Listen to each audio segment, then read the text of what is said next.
tuzingurure Zaburi 136. Twese tuzingurure Bibiliya zacu Zaburi 136.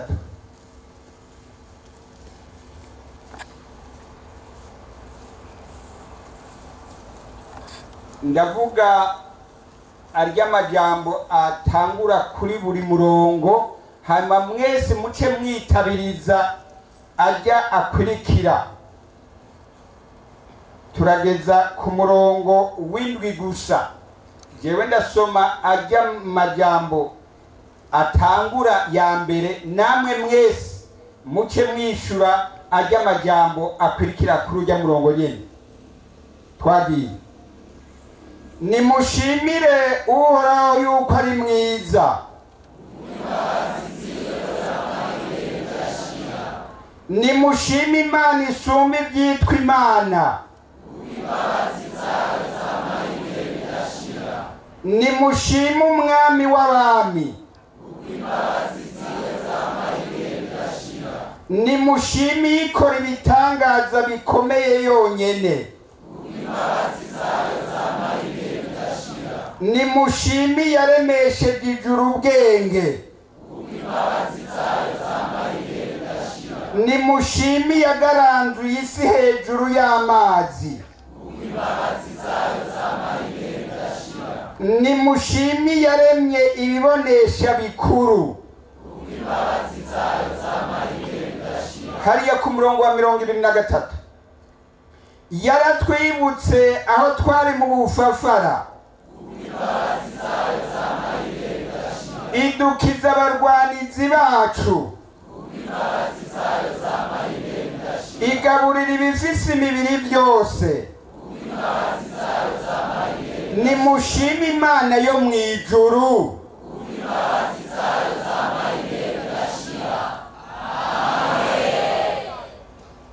Dusome igitabo cyo guharura. Igitabo cyo guharura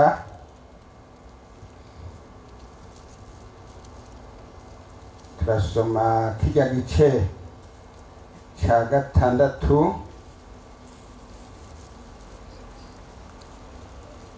Ndaza gusoma ajya majambo, muvyemeye muca muvuga muti amen. Muvyemeye mugabo mwabyumvise.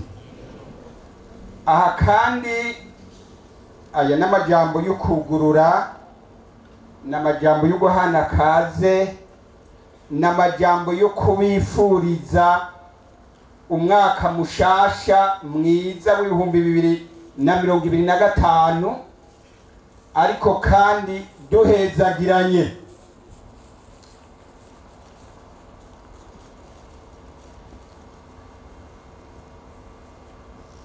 Uhoraho aguha umugisha akuzigame.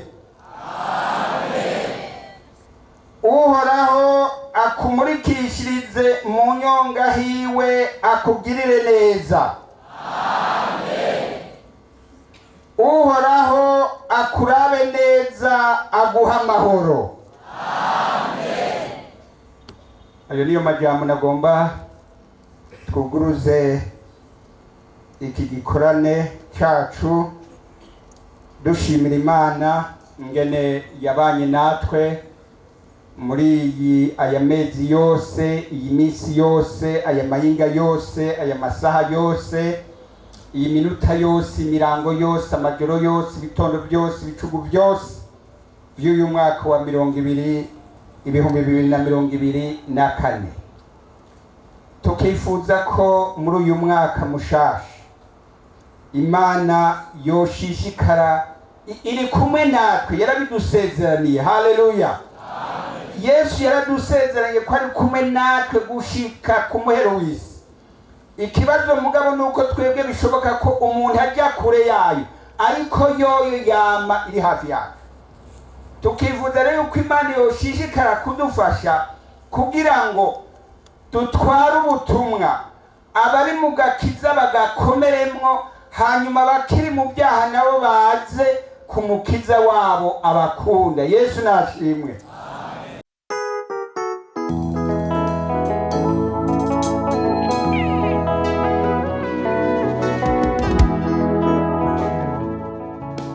Ndabaramukije mwese mu izina rya Yesu Kristo. Uhoraho abahe umugisha. Yesu nabahezagiye. Nanje ku mazina yanje nitwa Kaze Nishimwe, n'amazina abiri yo mu Kirundi. Ndashimiye Imana impaye akanya ko guhagarara imbere y'ishengero ryayo. Yesu nabahezagiye. Ndashimiye n'abavyeyi banyumviye ko bakantiza uyu mwanya. Uhoraho abahe umugisha. Hamamagaza ngaho imbere yanyu nkeneye gushima Imana no gushinga intahe gatoya, sindabarambira sindabatevya. Ni ibintu Imana yankoreye kuvyerekeye amashuri nize. Yesu nabahezagire. Surtout niga mu wa mbere wa kaminuza. Yesu nashimwe. Nabatebeje narize kuva mu wa mbere primaire, ndiga amashuri anyoroheye, ndaheza sixième, ndaja muri fondamentale, ndaheza vyose amashuri anyoroheye. Mugabo ico gihe ukukizwa navyo ntivyari kirenga. Nari wa muntu ninjira ngataha ngasohoka ngataha, numva nyine nimba umuntu agiye gusenga arabanye neza n'Imana yiwe, hama nkaca nitahira. Ariko Imana irantera iteka ndaza kwiga kaminuza. Maze gushika kwiga kaminuza ndaja kwiyandikisha muri Saint Michel. Rero nkaca mbona bene data, maze kubona bene data nkavuga nti rero sinari bwakizwe, niho nkibona abantu bakijijwe. Rero ngishika hano hantu rero ca ngomba kugera ikirenge mu cabo. Maze kugera ikirenge mu cabo camabaze cane n'ivyonye vyo kwiza, hari amasengesho nkangiye mu masengesho, ariko kare ari ikintu cose nkumva yuko nobasize, ariko cane bagira devoir yankuye hehe muhira. Yesu nabahezagire. Naciye nibagira devoir papa na mama bantumye kwiga ntivyari bikibaye ikirenga, naca numva umwanya wose akantu kose batumyemwo noba aho hantu. Yesu nabahezagire. Rero ayo mashuri ndayiga umwaka wa mbere, nari mfise mu mutwe yuko muri kaminuza nta muntu ahitira. Yesu nabahezagire. Nari mfise mu mutwe yuko ata muntu azohitirira muri kaminuza. Nyene unabigiye nabwo ya muntu ibintu twahigiye tuciga muri FRF koza guhitira muri kaminuza. Sinabitanakanira reka twitaho Imana yacu ibisubizo yatubwiye ko izobitwongera. Yesu nabahezagire. Ariko arahita bikongera kandi ikagumana icubahiro cayo. Mugabe itaguhevye gukunda. Yesu nashimwe. Mugabe icubahiro cayo kigumana mw'ijuru. Nuko ca nakora examen ndayaheza. Maze kuyaheza ndaja kuraba afishaje. Ngiye kuraba afishaje ibintu nasanzeho naje ubwiwanje sinashoboye kuvyizera. Ngira mu makuru 20 nangahe twize nashoboye kuba noturamwo amakuru 5. Muca mwumva yasigaye yose yuko naja kuyakora muri deuxième session. Mvuye kuraba afishaje uwo munsi naribuze je ubwiwanje ibi bintu nza kubivuga gute. Yesu nadutabare. Uwo munsi ari amasengesho ya Coupe, umurongozi yaraturongoye Shadrach Imana imumpera umugisha.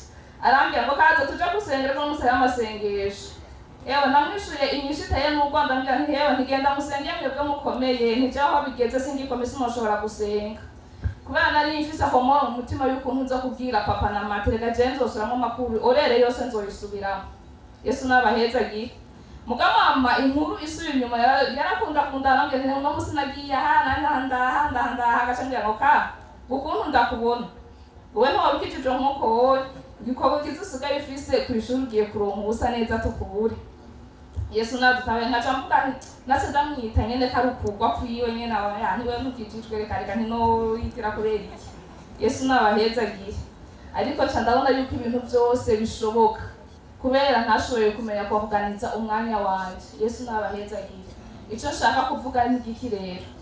Shaka kuvuga tumenye kuvuganiza imyanya yacu. Yesu nabahezagire.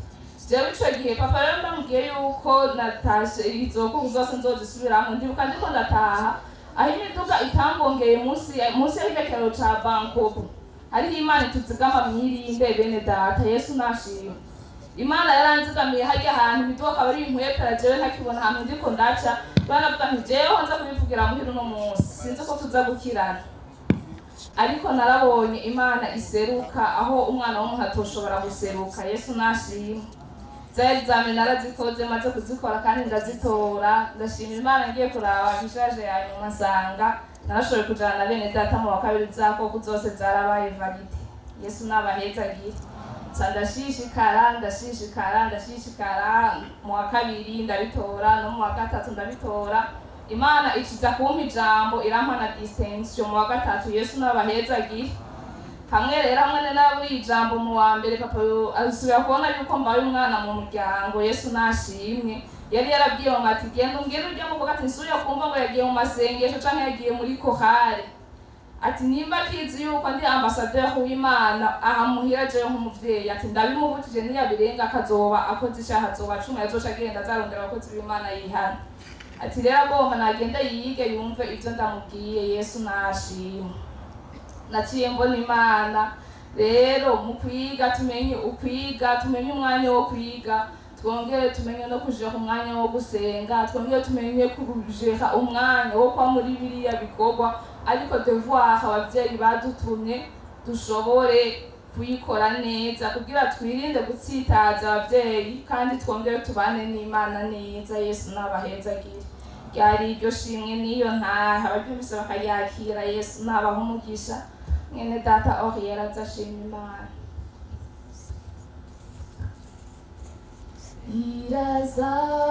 Irazamarira yacu yaruye n'imishatsi kandi mumagomwa yacu niyo yamitumisha. Turanezerewe kuri Imana itondetse. Turashima Imana ituzigama mwirinde. Haleluya. Yesu turagushimiye ko utadutereranye no muri cya gihe byari bikomeye. Wabaye Imana yacu, waraduserutse ko watugwaniye intambara. Turashimiye Imana zigamye mwene data no muri iki gihe wamenga hari mbobani, umenga nta nzira ihari, waserutse nk'Imana y'amaboko. Turagushimiye ko watubereye ku rugamba. Turashimiye Imana se umwami wacu Yesu Kristo yagwanye intambara mu bugororotsi no mu butware, ukamusubiza ijambo.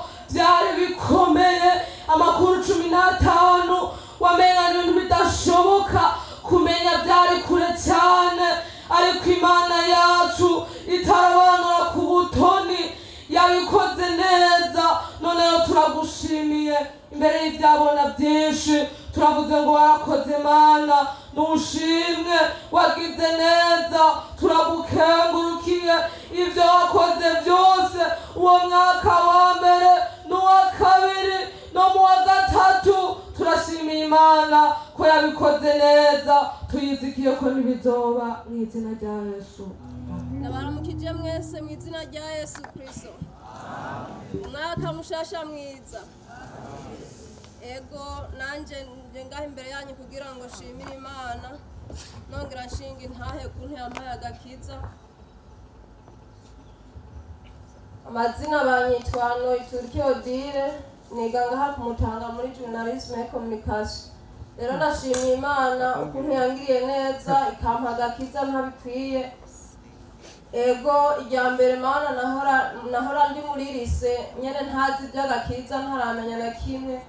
Hanyuma nari nikundira ibintu by'inkino cyane na atletisme, ndabayo mugabo ndahurirayo n'ibibazo byinshi. Naguma ngira ibibazo mugabo iyo ngize ibibazo ntibaza yuko nohugwa ibibazo no kuja muri siporo canke kuja muri atletisme n'ibintu by'inkino nkuko. Rero ndashimiye Imana ko ubu yanyeretse ahantu hari isoko y'amuntu avurirwa ibibazo, Yesu aragahezagirwa. Rero muri icyo gihe cyo kuba muri lise nagiriyeho n'ibibazo bitari bimwe, n'indwara zari zirimwo, ntibyari byoroshe, ariko kandi namenye ko Imana yabanye nanjye, kuko muri ibyo bibazo byose nasanze yagiye iranje imbere, nkasanga namenye mu ishuri hose, ikampa kumenya neza bitagoranye. Mvuga ati ni ukuri Imana yarambaye hafi, birakwiye ko nanjye ndayegera. Rero kubera muri lise bitakunda yuko ushobora gukirizwayo wagiye udakijijwe, ntibyakunda yuko ushobora guhindura, ntibishoboka nyahantu byari bigoye cyane. Rero ndashimiye Imana yuko maze kuvayo yaciye inkomereza imigabo ikiranshira inzira y'ukuntu bishobora kugenda nca ndakizwa, ndagira imigabo yo gukizwa, ndakizwa, ndamara iminsi ngenda gusenga. Ariko rero muhira bamaze kubimenya yuko nakijijwe, papa biramubabaza cyane, mbona aragize umubabaro kuva nari bwavuke ntari bwamubabaze, aranyidogera ibintu bibi rwose, bahakwa no kunca mu muryango nyene n'abandi baranyanka, tiwe ngaho urabaye ikivume, kuko nyene n'ahantu nakuriye mu muryango w'abantu badakijijwe, ubwo bakumvise uri n'umukizo bavuga ati wewe ubaye umwasi wacu, nta n'ikintu na kimwe mwahurirako. Yesu nabahezagire. None rero ndashimiye Imana uko yaciye intabara, mbere kubera nyene nagomba nze kw'ishure, nta n'umwe byashobotse yuko yoshobora kunyitaho avuge ngo niwaja kw'ishure tuzogukurikirana. Rero mu kuza kw'ishure nije nimenye, n'amahera y'itike nije nayirihiye. Ndashimiye Imana ukuntu yabigenjeje. Entre kubera nyene navuye ruguru nciga igice sinari bwabatizwe, mugabo nyene navuyeho hari hasigaye igihe gito ngo mbatirizwe. Imana ikiranyemerera yuko abo bakozi bo mu Nyakabiga banyakira ca ndahabatirizwa. Imana nibahezagire cane. Ndashimiye Imana rero ukuntu naciye mba muri bene data, bica birankomeza cane. N'ukuri Imana yaciye induhura umutima, mu byo nagiye ndakina byose hama nkatakambira Imana, nagiye ndayibona hafi. Nukuri umuntu yizigiye Imana ntazomaramara kweli. Abazomaramara n'abahemuka atanyanduruko. Nivyo rero binemesha mu mutima. None rero ndashimiye Imana cyane ukuntu yantabaye ntari ndabikwiye. Abumvise ugushima kwanje Umwami Yesu nabahezagire. Mana Data wa twese uri mw'ijuru, turaguhaye icyubahiro kuri Imana igira neza, kandi wowe ukunda abantu bawe bataranakumenya kubw'urukundo rwawe rugera kure cyane. Ndagushimiye uko wantabaye ukankura kure nari mfuye rubi ntaramenya urukundo rwawe. Ndagukengurukiye rwose ubuntu wagiye urangirira Mwami. Ndagushimiye n'ubu kubandanya kumva hafi ntotaza, ibisigaye Mwami ubandanye wugururira inzugi n'abandi benshi bamerewe nabi. Mana banyotewe kumva ubuntu bwawe, ni mu izina rya Yesu Kristo nsenze nizeye, amen. Imana nabonye atari wewe, ikoraniro ry'abera, Mana nzogushima. Atari wewe, ikoraniro ry'abera, Mana nzogushima. Kristo Yesu nahimbazwe. Ndabaramukije mwese mu izina rya Yesu Kristo. Ndabifurije n'umwaka mushasha kuri twese. Ku mazina nitwa Iriho Arlejanti, niga muri Ijere, kubw'umugisha w'Imana niko ndasozera. Dusome muri Zaburi 119, turaraba umurongo wa 67 na 71, sindabarandira. Yesu nabahezagire. Haravuga ngo kuri 67, ntarababazwa narazimira, ariko noneho nitondera ijambo ryawe. 71, kubabazwa kwangiriye ikimazi, kugira ngo nige ibyo washinze. Yesu nabahezagire. Naya majambo y'Imana nipfuje gushimisha Imana. Jewe naraje muri Ijere, mugaca ndahaza mfise ikibazo. Ico kibazo si kindi, nari ngwaye impwemu mbi, imiyaga mibi. Yesu nabahezagire. Nibuka no muri kino kibanza nyene turimwo, iyo miyaga mibi yarigeze kuhamfatira, baranjana hariya ku nsengero hariya inyuma, mugabo Imana iratabara, ndasa nk'uronse agahembwe, muga ntivyahereye ngaho.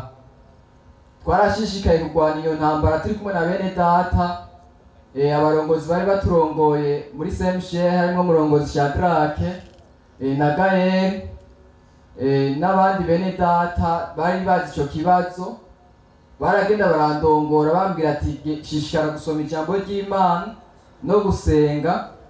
None rero Imana yaragize imbabazi n'ubuntu bwayo, irama kubohoka. Uyu munsi ndiko ndakwiza imyaka 2, kuko imyaka 2 narakize ico cyago. Rero nagomba gushimira Yesu ko agira wa wundi abahora bambona mu makoraniro bakabona ndabatera imigere, bakabona n'abatera ibipfunsi, ubu siko biri. Hari n'abari bazi ntarahinduka. Nabonye mwene data arambaza ati mbewe byagenze gute kugira ngo ushike hano, naho byaciye ngira aciye abyumva nimba ari hano, nimba atasinziriye, nuko byagenze. Ndashimira rero Imana yangiriye ubwo buntu bikama gukira. Hari n'ibindi byinshi yagiye inkorera Imana, mu giki nicyo cabaye gikuru nifuje ko noshimisha Imana. Yesu nabahezagira bumvise ugushima kwanje. Mana Data nyina amahoro, turagushimiye ubuntu bwawe n'imbabazi zawe, turagushimiye ko nani isaha ukiri wa wundi. Yesu aravuga ati Data arakora kandi na n'ubu arakora, ngo nanjye ndakora. Turagushimiye ko naniri zuba Mana, na n'uyu mwaka wa 2025 wewe ugikora, no ku isabato nturuhuka, uracakora ugakora ibihesha icyubahiro izina ryawe. None rero Mana, no muri uno mwaka turakwiragije bashaka gukora birondera ishimwe mu izina ry'umwami wacu Yesu Kristo tubisenzemwo, amen. Baramukije cyane mu izina rya Yesu Kristo. Tuzengurure Bibiliya, igitabo cy'ibyakozwe n'intumwa, igice cya 28, dusome amajambo makeya. Nitwa Nibigira Gilbert muri kaminuza y'u Burundi, gisata cy'icyongereza muri IPEA. Ni ku rupapuro 168, dusome amajambo makeya, igice cya 28, umurongo wa 4, umurongo wa 3 n'umurongo wa 6. Ariko Paulo amaze gusenya umuganda w'inkwi, arazikomanya, inzoka iva mu muriro imukomora ku kuboko. Umurongo wa 6, babandi barereka ko avyimba canke ko agwa bukumbi, ariko bamara umwanya munini babireretse. Babonye atacagize gute, atacabaye. Yesu abahezagire. N'ibindi bikurikira. Ndashimira Imana cyane, nje gushimira ntaho Imana. Yesu abahezagire, kuko umuntu ntavyo aba afise ubwiwe, ariko biba ari ivy'Imana. Yesu abahezagire. Hari muri Veye, hari ku itariki 31 kuri 12 2020, hari kuri Veye nyene nk'uku twari turiko turakora ibikorwa vy'Imana vyo kwegeranya izi ntebe dusanzwe twicarako, tuzikora mu bibanza bitandukanye. Twari tugeze ku ntebe dukura hepfo mu Nyakabiga ya 3 kuri 14, ni hafi ya kuri Grow Up. Hanyuma tuzizanye naravuga ati hani hafi, kandi nafite ibyishimo byinshi byo gukorera Imana muri Veye cyane. Ndikora intebe numva ko zishobora kundemera ku nkomezi nkeya mfise zishika 10. Hanyuma turaza aho twinjirira ku muryango muto uva mu Nyakabiga, biduse uwikoreye ibintu bigera hejuru cyane, bisaba kunama kubera ni hatoya. Narunamye ndarengana irya mbere, ndashika ngaha amahoro, turasubirayo. Bya byishimo nyene n'umunezero mwinshi wo gukora Veye, zira kwikorera intebe nyinshi. Hanyuma turiko turaza tugeze aha ku muryango muto nyene kuri Petit Entrée, ndasubira ndunama, mugabo canza kunamuka ngo ndengane ntaraharengana.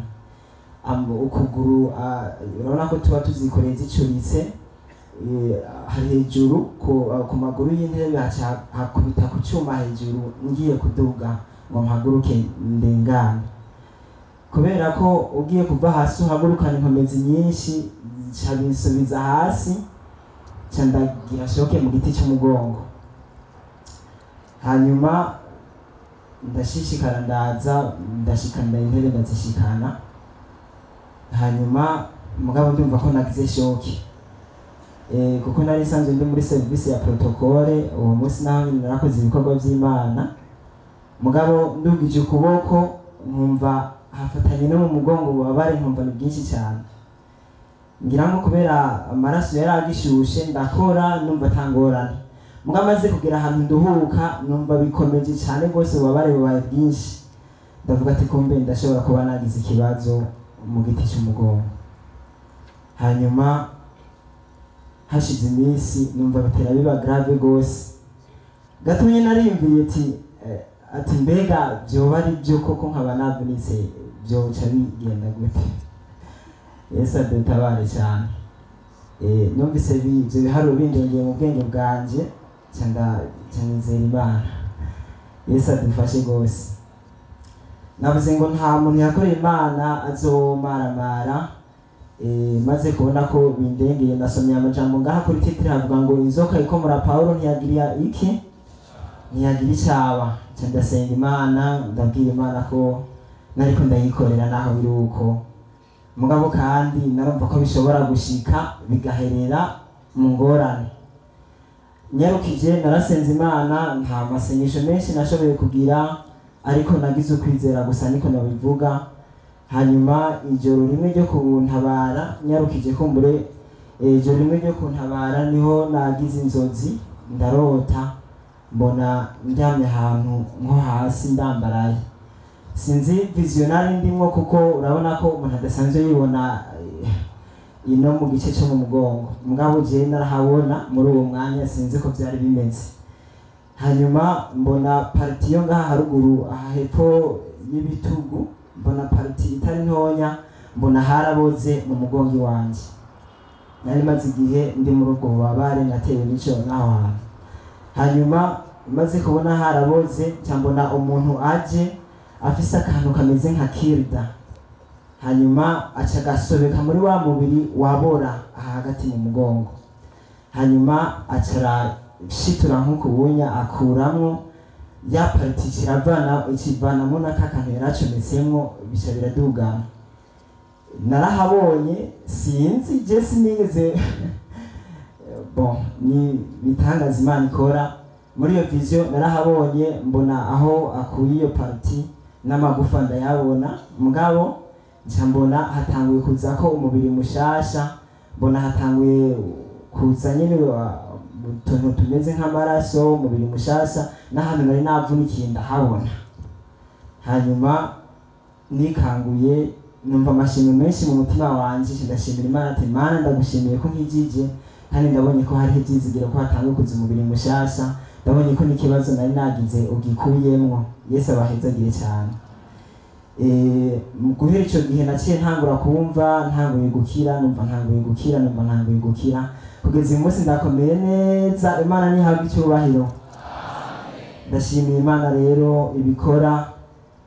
Navuze ati nta muntu yakoreye Imana azomaramara, ariko iyo tuvuze ko hari igihe umuntu aca yibaza ngo umuntu akorera Imana ntabibaza cyamwo, oya arabicamwo, ariko Imana ikaza ikamutabara. Imana yacu nihabwe icyubahiro. Ndaguha icyubahiro Data wa twese uri mu ijuru, izina ryawe ryubahwe, kuri Imana itabara. Muremyi avuze ngo wita ku bawe, urakoze. Ndaguha icyubahiro ko ari wowe wabikoze, izina ryawe rishimwe, mu izina ry'umucunguzi wacu Yesu Kristo. Mwami Imana yacu, Data wa twese uri mu ijuru, wewe wera, wewe ugororotse, wewe uhoraho, wewe udapfa, wewe udasaza, wewe utagwara, wewe udahindagurika, umuvyeyi wacu mwiza, wagiye udushibamako, wagiye udutabara, wagiye udukiza, wagiye uturamira, wagiye utugaburira, wagiye uduherekeza, wagiye utuvura, wagiye uduharira, wagiye utugirira neza. Mana, mwijoro no ku murango wabanye natwe, uko ibihe byagiye bikuranwa. Abaririmbyi bavuga ngo inkuba zaraturitse, ngo imiyaga yarahuhuse, inzuzi zaruzuye, ariko hose Mwami wagiye ubana natwe, wagiye ujyana natwe, wagiye uduherekeza, wagiye udufasha, wagiye ukorana natwe. Turagushimiye Mana, turagushimiye ku bikorwa by'igitangaza wakoze. Wakoreye umuntu wese ari hano, uwo munyeshuri ari hano, uwo mushingane ari hano, uyu mumama ari hano, uyu mwana ari hano, uyu muntu akuze ari hano, uyu mufonctionnaire ari hano, uyu yahejeje amashure, aba bakiri ku ntebe y'ishure, abagwayi wagiye ubakiza Mana, mu nzira wagiye ugaburira abana bawe. Mwami, bagiye bagutakambira warabumvise, abari bahagaritse imitima warabahumurije. Oh, warakoze Mwami, turagushimira imitima wagarukanye kuri wewe, turagushimira abakozi bawe wakoresheje turagushima ibikorere byagiye biba hirya no hino, turagushima igikorwa cyawe wakoze muri kaminuza, turagushimiye abarongozi ba kaminuza, turagushimiye abarongozi b'igihugu, turagushimiye abarongozi b'ishengero, ibikorwa wagiye ukora mu madomeni ataramwe, intsinzi wagiye werekana mwami, turabigushimiye ibyo wakoze mu ngo zacu, ibyo wakoze ku babyeyi, ibyo wakoze ku bana, ibyo wakoze ku bafasha, turabigushimiye Mana. Urakoze mwami Mana yacu, turabigukengurukiye. Ashikira ishimwe mwami, tugushimiye, tugukomeye amashyi kuko urayabereye, mu izina rya Yesu Kristo tugukomeye amashyi. Uri Imana nziza, uri Imana y'ubuntu, uri Imana y'igitangaza. Ibisigaye muhemu yera ashishikare kwigisha no kuvugana umuntu wese, tuze kuva hano tunezere tugushima kubyumvise kandi bikoze mu izina rya Yesu Kristo umwami wacu. Amina.